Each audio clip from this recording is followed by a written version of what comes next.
Ошмуда Кыргызстандын түштүк аймагы боюнча Scopus Research Hub ресурстук борбору ачылды. Борбордо Scopus эл аралык маалыматтар базасынан авторларды, макалаларды жана журналдарды издөө, маалыматтарды алуу сыяктуу кызматтар көрсөтүлөт. Анда атайын адистер иштешет. Кыргызстанда Бишкектеги техникалык университетте, түштүктө Ош мамлекеттик университетинде бул компаниялардын ресурстук борборлору түзүлөт деп коюлган.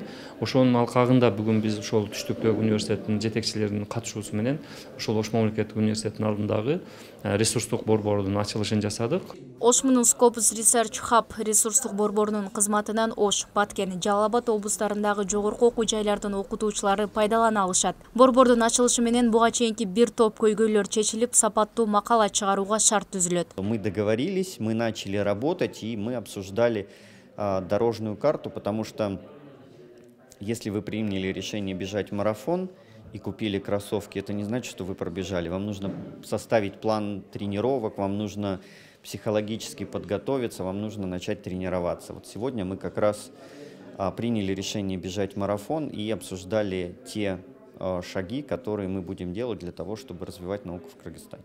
Иш-чаранын алкагында Scopus эл аралык маалыматтар базасын пайдалануу боюнча англис, орус тилинде баяндама жасалды. Scopus бул көп дисциплинардык библиографиялык жана абстрактуу маалымат базасы жана илимий журналдарда жарыяланган макалалардын шилтемелерин изилдөөчү курал. Scopus дүйнө жүзү боюнча 5000 илимий басмаканалардын 18 миңден ашуун басылмаларын, анын ичинде 13 миллионго жакын патентти, ошондой эле илимий конференциялардын материалдарын камтыйт.